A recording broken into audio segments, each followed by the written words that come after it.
যে কোনো রোগী যখন সমস্যা খুব এমার্জেন্সি হয় তখন আমাদের ঘাড়ে করে নিয়ে যেতে হয়, খাটে করে নিয়ে যেতে হয়। অ্যাম্বুলেন্স পৌঁছায় না গোলাবাড়ি গ্রামে, কাঁধে তুলে রোগীকে নিয়ে যেতে হয় রাস্তা পর্যন্ত। কবে জাগবে প্রশাসন? মালদা জেলার কালিয়াচক ৩ নম্বর ব্লকের সাহাবানচক অঞ্চলের অন্তর্গত এই গোলাবাড়ি ছোট্ট একটি গ্রাম। এখানে আজও জীবনের প্রতিদিন যেন এক যুদ্ধ। এই গ্রামে কারো অসুস্থ হওয়া মানে আতঙ্ক, আর গর্ভবতী মায়েদের প্রসব যন্ত্রণা উঠলে তা হয়ে ওঠে এক প্রকার মরণ যন্ত্রণা। কারণ এই গ্রামে অ্যাম্বুলেন্স ঢুকতে পারে না। সরু কাঁচা কাদায় ভর্তি রাস্তা দিয়ে কোনো যানবাহন তো দূরের কথা, বর্ষাকালে মানুষের হাঁটাও কঠিন হয়ে পড়ে। ফলে অসুস্থ ব্যক্তিকে কাঁধে করে বা খাটিয়ায় তুলে নিয়ে যেতে হয়। গ্রামে প্রায় ৫ থেকে ৭০০ মানুষ থাকেন, কিন্তু রাস্তার হাল দেখেন, মনে হয় যেন এখানে মানুষ থাকে না। ড্রেন নেই, নিকাশি নেই, জল যাওয়ার কোনো ব্যবস্থাই নেই। কি বলছে স্থানীয় মানুষ? আমাদের এই রাস্তা আমার মনে পড়তে দেখছি যে ৪২ বছর আমার বয়সে হলো এই রাস্তা এরকমই থাকছে। আমরা অনেক জায়গায় দরখাস্ত করেছি, রাস্তা এখনও কোনো আমরা গ্রহণযোগ্য রাস্তা পাইনি। আমাদের এই বাচ্চা কাচ্চা স্কুল যাওয়ার সময় ব্যাগ ট্যাগ নিয়ে পড়ে যায়, বই খাতা ঘিনিয়ে যায়। এবং আমাদের এখানে যে কোনো রোগী যখন সমস্যা খুব এমার্জেন্সি হয় তখন আমাদের ঘাড়ে করে নিয়ে যেতে হয়, খাটে করে নিয়ে যেতে হয়। কিন্তু এরকম জায়গা এই ৩ নম্বর ব্লকে বা মালদা ডিস্ট্রিক্টে কোথাও আছে? কিন্তু আমরাই সব থেকে নিম্ন জায়গায় বসবাস করছি। গ্রামের মধ্যে অনেকগুলো জনবসতি রয়েছে, দেখতে পাচ্ছ। জনবসতিগুলোকে আমি দেখানোর চেষ্টা করছি তোমাদেরকে।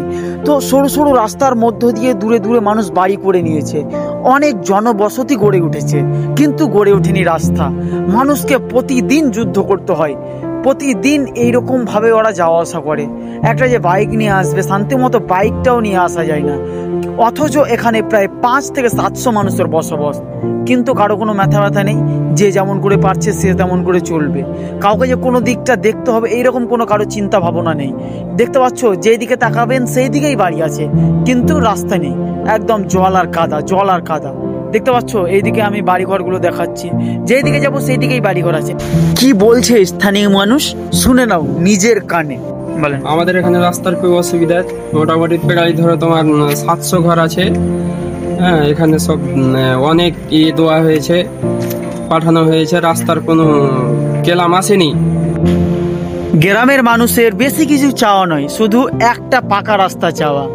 জীবনের ঝুঁকি নিয়ে কাউকে আর হাসপাতালে পৌঁছাতে যাতে না হয়, যাতে জীবনের ঝুঁকি কমে যায়, তার জন্য তারা শুধু একটা রাস্তা চায়, আর কিচ্ছু চায় না। তাদের জীবনের ঝুঁকি বেড়ে আছে এই রাস্তার জন্য। একবার ভাবুন দেখি, মানুষ যদি অসুস্থ হয়ে পড়ে তাহলে তাকে কিভাবে নিয়ে যাবে? এত দূরের এত বড় একটা রাস্তা, এই রকম অবস্থায় কতদিন চলবে গোলাবাড়ি? কে দেখবে এই চুপচাপ অসহ্য যন্ত্রণা, মানুষগুলোর কান্না?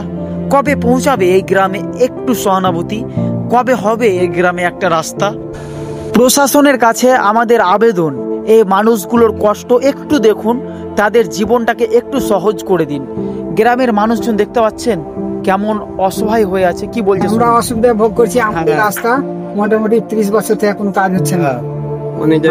অনেক মেম্বার হলো, এই গ্রামের রাস্তা কাজ করছে না। তো এই পাড়াটা বাদ দিয়ে ডেলিভারি হচ্ছে, তো খাটলা দিয়ে পার করতে হয়েছে, খাটলাতে বুঝে।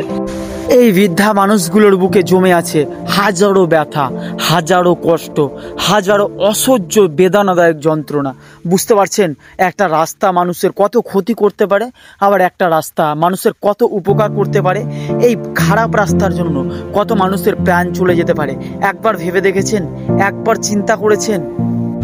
তোমরা যে যেখান থেকে দেখো না কেন এই ভিডিওটা অবশ্যই শেয়ার করে দিও এবং সবাইকে দেখার সুযোগ করে দিও, যাতে এই গোলাবাড়ি গ্রামের মানুষজন একটু সহায়তা পায়, একটু সুযোগ পায় এই রাস্তাটাকে ভালো করার, যাতে প্রশাসন এটাকে দেখে এবং কষ্টটা অনুভব করতে পারে।